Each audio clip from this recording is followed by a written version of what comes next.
So I have the Amazon Echo Show 5, and let me show you how to use this as a Bluetooth speaker for your phone or for any other device. So what you need to do is first go to the settings.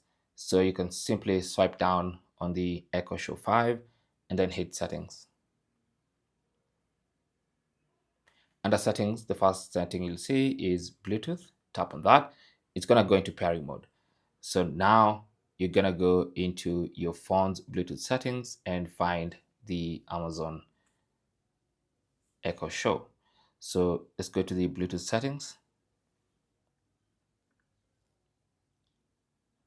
And then as it's scanning, you will see the Echo Show 5 among the list of available Bluetooth devices. So you want to tap on that, and then it's going to give you a pairing request. Tap on pair, and now you can see it's connected as a Bluetooth speaker.